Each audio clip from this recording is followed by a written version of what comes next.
This is me, a professional cricketer. And today I'm going up against 100 amateur cricketers.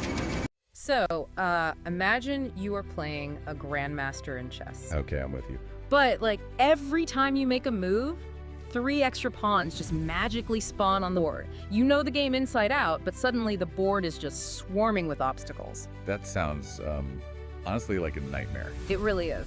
Welcome to today's Deep Dive, by the way. We are looking at footage of this brilliantly absurd viral challenge today, and our mission is to figure out what happens to, elite muscle memory when the brain is subjected to complete visual and sensory overload. Right, and we are observing professional cricket legend Kevin Pietersen. Yeah. And the challenge parameters are super strict here. He has to hit a boundary, specifically a 4, against an ever-multiplying army of amateur fielders. And if he gets out or goes an entire over without scoring that boundary, he loses one of his lives. And an over is just a sequence of 6 consecutive pitches, for those who don't know. Exactly. And he starts against just a single fielder. Granted, it is Jonty Rhodes. Right, who is widely considered, like, the greatest fielder in the history of the sport. Yeah, but from there, 10 amateurs are added to the field at every single new level. Okay, let's unpack this, because watching the video, I have to stop you here, I am genuinely confused.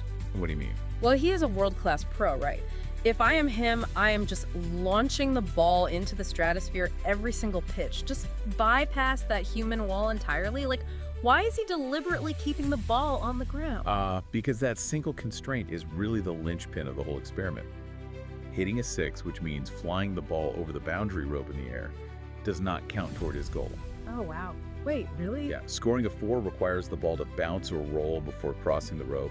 He cannot go over the human wall, he must find a way through it. Which fundamentally breaks the game. I mean, by the time he reaches 60 fielders, the pitch looks like a crowded mob. It looks like a massive game of under-8 football or something. It really does. He is gasping for air, and he even admits his composure is totally shot.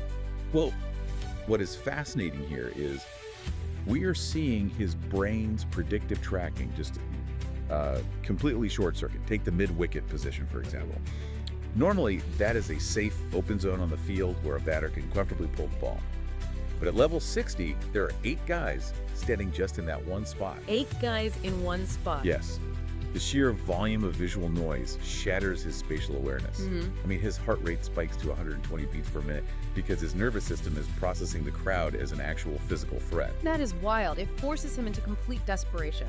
You see this seasoned pro abandoning decades of refined technique to try a switch hit. Right, literally flipping his batting stance backward mid-pitch. Exactly, just to scramble the fielder's expectations.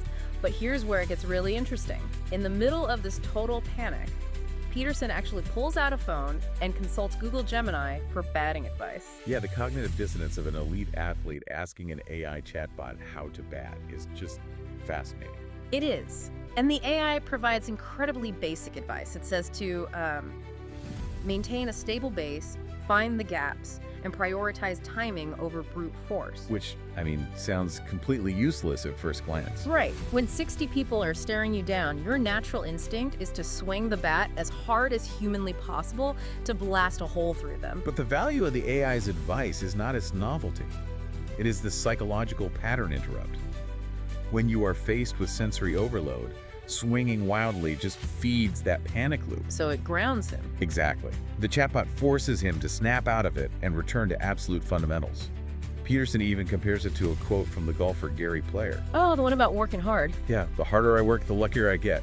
He realizes he just has to execute the fundamental mechanics perfectly and let the ball thread the needle. But eventually, that strategy of returning to basics collides with pure mathematics. Because at the final level, he faces exactly 100 fielders. 100 people on the field. Yes, and the rules tighten even further.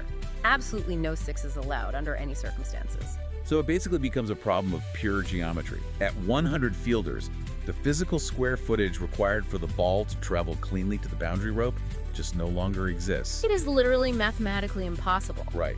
The gap-finding strategy mathematically fails. And he is inevitably swarmed and defeated by the cheering crowd. Which prompts a reflection for all of us, I think. When you are suddenly surrounded by 100 different tasks, critics, or obstacles, do you exhaust yourself trying to smash through them with brute force? Or do you step back, stabilize your base, and look for the gaps? That is a great point to take away from this. So what does this all mean for us? It actually leaves you with an entirely different question to ponder today. As AI gets more integrated into our daily routines, maybe its biggest value isn't giving us new answers. Interesting. Yeah, maybe its true power is serving as a completely emotionless grounding mechanism when our own human panic sets in.